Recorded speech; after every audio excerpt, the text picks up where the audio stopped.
ഇതിനകത്ത് ഈ കരി കഷ്ണം പൊട്ടിച്ചിടുക. എന്നിട്ടിത് വെള്ളം കൂടുതലൊഴിക്കരുത്, നനയ്ക്കണം. നനച്ചിട്ട് ഇത് കയറ്റി ഇട്ടിട്ട് ഇത് പുകഞ്ഞ് വരുമ്പോൾ ഇത് കയറ്റി ഇടണം.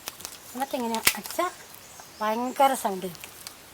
ഇതെങ്കിലും എല്ലാവർക്കും കയറ്റി ഇതാ, എല്ലാ വീട്ടിലുണ്ട്, മിക്ക വീട്ടിലുണ്ട് ഇത്.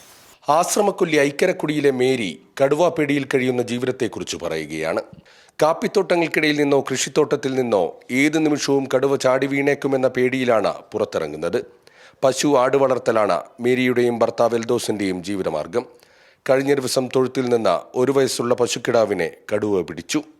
2 വർഷം മുമ്പ് ഇതിലൊന്ന് പോയി ഞങ്ങളുടെ ഒരു പശു ആദ്യം ചത്തതാണ്. 30 ലിറ്റർ ഇറക്കുന്ന ഒരു പശു. അത് കഴിഞ്ഞിട്ട് ഇന്നലെ രാവിലെ മിനിങ്ങാന്ന് രാത്രി 11 മണിക്ക് ഒച്ച കേട്ട് ഞങ്ങൾ എണിച്ചപ്പോഴേക്കും പശുവിനെ പിടിച്ചു. പിന്നെ കടുവ അങ്ങോട്ട് ചാടി. അത്രയും കണ്ടു. ഞങ്ങൾ വേഗം പടക്കമൊക്കെ പൊട്ടിച്ചപ്പോഴേക്കും ആൾക്കാരെയൊക്കെ വിളിച്ച് കൂട്ടിയപ്പോഴേക്കും സാധനത്തിന് വേണ്ടിയിട്ട് കടുവ പോയി. അത് അക്കരെ കുന്നേൽ അതിൻ്റെ തലേ ദിവസം ഒരു പശുവിനെ പിടിച്ചിട്ട് പുറകുവശം മൊത്തം തിന്നായിരുന്നു. അപ്പോൾ ഇവിടെയൊക്കെ അലോൺസ് ഉണ്ടായിരുന്നു, കടുവ ഇക്കരായിട്ട് കയറിയിട്ടുണ്ട്. ഞങ്ങൾ ലേറ്റെല്ലാം ഇട്ടായിരുന്നു. പക്ഷെ ഒച്ച കേട്ട് ഈ ആ പിടിച്ച കിടാവ് മാത്രമാണ് ഒറ്റ കാർച്ചയായിട്ട് ഞങ്ങൾ ഇറങ്ങിയപ്പോഴേക്കും കടുവ പിടിച്ചു.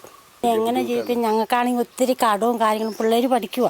ഇനി എങ്ങനെ പുല്ലിറക്കി ഞങ്ങൾക്ക് പശുവിനെ വളർത്താൻ പറ്റില്ല. നമുക്കൊന്നും കിട്ടാനില്ല. കാലിത്തീറ്റയുടെ വിലയും പുല്ലിൻ്റെ വിലയും കൊടുത്താൽ പിന്നെ നമുക്ക് കൂലിയായിട്ടൊന്നും കിട്ടാനില്ല. ഈ പറമ്പിലൊക്കെ നടന്ന് വെട്ടിപ്പറിക്കുകയാണ് ഞങ്ങൾ പശുവിനെ വളർത്തുന്നത്. മക്കൾ രണ്ടും പഠിക്കുക.